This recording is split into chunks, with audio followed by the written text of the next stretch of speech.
সাংগঠনিক শক্তিকে চাঙ্গা করা এবং পরিবর্তিত পরিস্থিতিতে নতুন ভাবনায় সংগঠনকে উজ্জীবিত করার আহ্বানে সোমবার ত্রিপুরা সরকারি কর্মচারী সমন্বয় কমিটি বিলোনিয়া বিভাগীয় কমিটির সম্মেলন অনুষ্ঠিত হয়। ত্রিপুরা সরকারি কর্মচারী বিলোনিয়া বিভাগীয় অফিস প্রাঙ্গণে 14তম ত্রিবার্ষিক সম্মেলনের কাজ শুরুতে পতাকা উত্তোলন করে অস্থায়ী শহীদ বেদিতে পুষ্পস্তবক অর্পণ ও সভাপতি মণ্ডলী তৈরি করে শুরু হয় সম্মেলনের কাজ। সম্মেলনের সভাপতি মণ্ডলীতে ছিলেন বিপ্লব ভূঁইয়া, শুভ্র বৈদ্য ও শুক্রমণি ত্রিপুরা। 14তম ত্রিবার্ষিক সম্মেলনের সূচনা করেন সিপিআইএম দক্ষিণ জেলা সম্পাদক ও প্রাক্তন বিধায়ক বাসুদেব মজুমদার। সম্মেলনে আলোচনা রাখতে গিয়ে বক্তারা কর্মচারী আন্দোলনের বিভিন্ন দিক তুলে ধরার পাশাপাশি বিভিন্ন সময়ে বিভিন্ন বাধা বিপত্তির মাঝেও সংগঠনকে মজবুত করার লক্ষ্যে কাজ করে যাচ্ছেন। আগামী দিনেও কর্মচারী সংগঠন তাদের নীতি আদর্শকে সামনে রেখে কর্মসূচি চালিয়ে যাওয়ার আহ্বান রাখেন।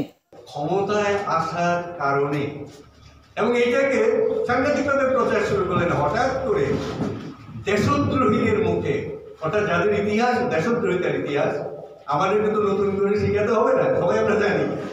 এরা দেশপ্রেমের কথা বলতে শুরু করলেন এবং এমন এক আবেগ তৈরি করে ফেলে ঠিক কাজ সিদ্ধ হয়ে গেল। এসেই কি করলেন, জাতীয় শিক্ষা নীতি শুরু করলেন, অর্থাৎ সর্বনাশ কিভাবে করা যায়।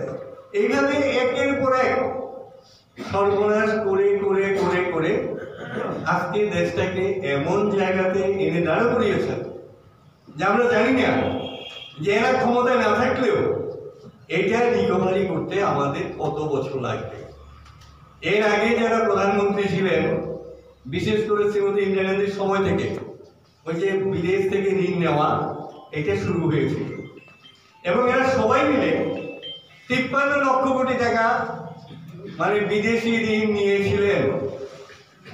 এবার আচ্ছা দিনের স্বপ্ন দেখানো ওয়ালা 10 বছর হয়নি এখন, উনি একা কত টাকা বিদেশি ঋণ এনেছেন? উনি একা বিদেশি ঋণ এনেছেন 100 লক্ষ কোটি টাকা। দেখবেন গদি মিডিয়া এগুলি নিয়ে কথা বলে না। সম্মেলন শেষে 28 জনের একটি কমিটি গঠন করা হয়। সম্মেলনে সকলের সম্মতিক্রমে চেয়ারম্যান জীবনশীল, সম্পাদক ধীমান চক্রবর্তী নির্বাচিত করা হয়। ত্রিপুরা সরকারি কর্মচারী কমিটি বিলোনিয়া 14তম ত্রিবার্ষিক বিভাগীয় সম্মেলনে এছাড়াও উপস্থিত ছিলেন বিধায়ক দীপঙ্কর সেন, টিইসিসি HBR কেন্দ্রীয় প্রচার সম্পাদিকা সঙ্গীতা সেনগুপ্ত, টিইসিসি কেন্দ্রীয় কমিটির সাধারণ সম্পাদক স্বপন বল, এছাড়াও সংগঠনের বিভিন্ন নেতৃত্ব। ব্যুরো রিপোর্ট, আকাশ ত্রিপুরা।